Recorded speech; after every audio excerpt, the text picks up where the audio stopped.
So after rounding the Horn of South America, the tip, we traveled up a couple thousand miles to Santiago, landed in Valparaiso, and visited a museum there and made some funny faces in front of one of the statues from the Easter Islands. And now we're heading up into the Andes. And of course, I'm a botanist, arborist, plant guy, and I got to check out the cactuses and all the other plants and the animals and the rocks and the trees and the mountains, as we are about to see shortly in this video. And our next stop is the llamas. So as we headed out of Santiago, Chile, eastward up into the Andes, we stopped at this place here to check out the llamas. And I love animals, and this llama put his ears back, and I should have known better, and I got it in the face. So I've been sprayed by a skunk, and now I've been spit on by a llama in the Andes. How fun. I love it. This is real life.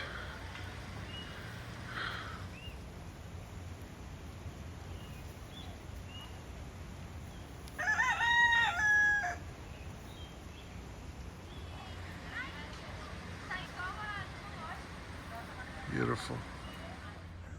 We're at a little restaurant here in the Andes in Chile. I just got spit on by a llama. And we're about to have some wine tasting. So this is a view from the patio, looking up at the mountains.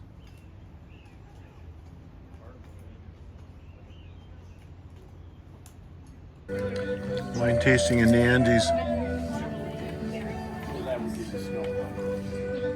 This is very nice.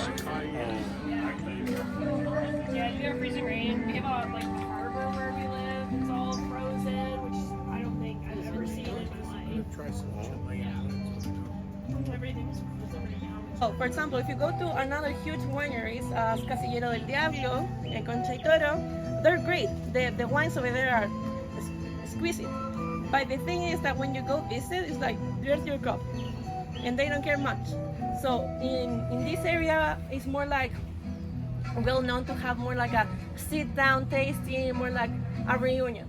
Agaves, and then some pampas grass, which I never saw any pampas grass in the pampas of either Argentina or Chile, but it's all growing natively along the rivers here in the Andes, the Chilean Andes, as we have gone from Santiago, Chile, up into the Andes. It's growing wild in the river valleys.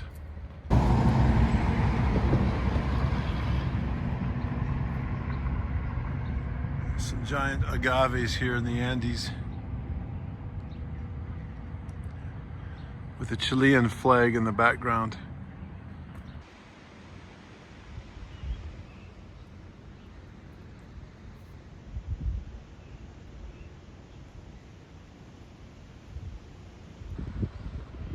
See the cactuses growing on the side of the little mountains here. These cactuses are like 8 or 10 feet tall. So here is Mount Aconcagua in the background behind Sandi and me. It is the tallest mountain in the Andes and the tallest mountain in the Western Hemisphere and the tallest mountain in the Southern Hemisphere. And here we are winding our way up into the Andes, rugged, treeless. We're heading up to a ski resort, which we will see shortly at the 9,500 foot level. But this is one of probably the most windy road I have ever been on. 37 hairpin turns, no guardrails. It just winds up, and there's heavy truck traffic, buses, cars, very busy. It's one of the main highways between Santiago, Chile, and the Argentina on the other side of the mountains. So it just winds and winds and winds, and thankfully we didn't get car sick, but some people do.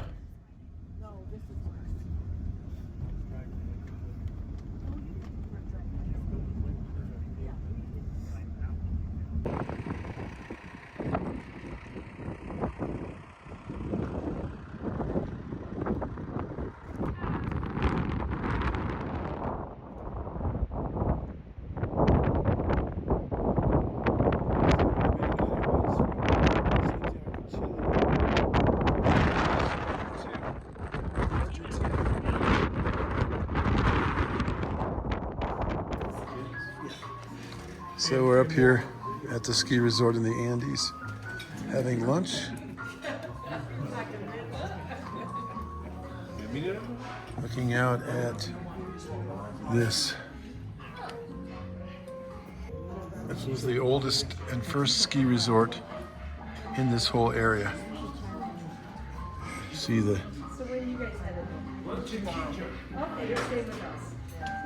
there's a ski lift going up the side of this mountain. Gonna take advantage of being in.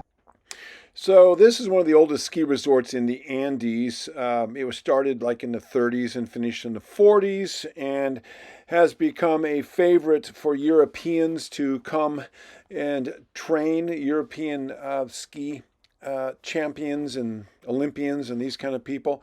And because there is snow here in the southern hemisphere when there is not snow in the northern hemisphere. So you go in the lodge and there's just many, many famous skiers have got their pictures and autographs there. And here's the lake, which is probably frozen over in the wintertime. And these mountains are totally covered with snow. And there's ski lifts all around here taking you up into the mountains, as well as helicopter skiing.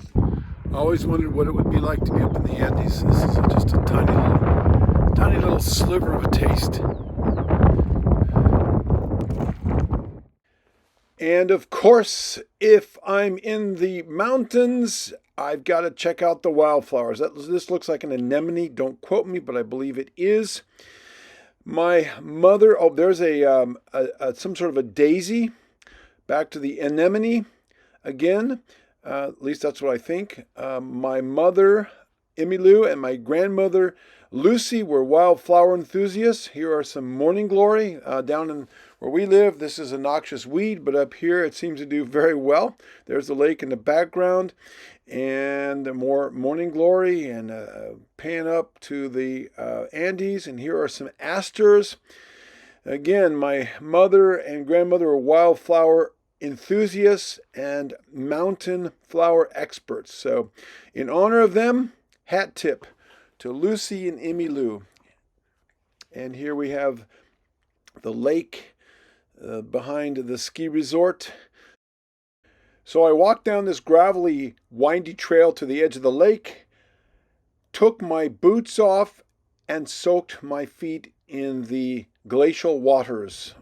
You can see the glacial blue and of the water, and it was refreshing. Had to do it, just had to do it. So here are some lupin. Sure looks like it. It's never seen yellow lupin, but it's got lupin leaves, so I'm going to call it that. So they're growing in the glacial gravel on the edge of the lake. So thank you, Mom and Grandma, for imparting to me a love of the outdoors, the mountains, and the wildflowers. Climbed from way down there. There's canyons all around. Early 19th century canyons. I climbed up these very steep stairs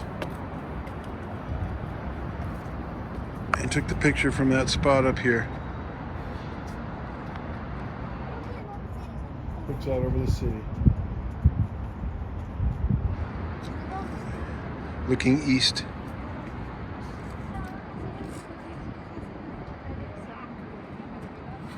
We're at the very top of the St. Lucia Hill, where the fortress is, and in the background we can see the suspect of the Andes way back there with the snow on them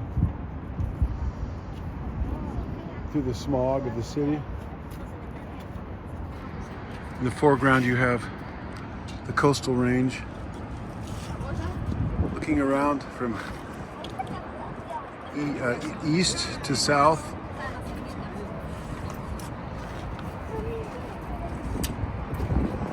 Across over the city.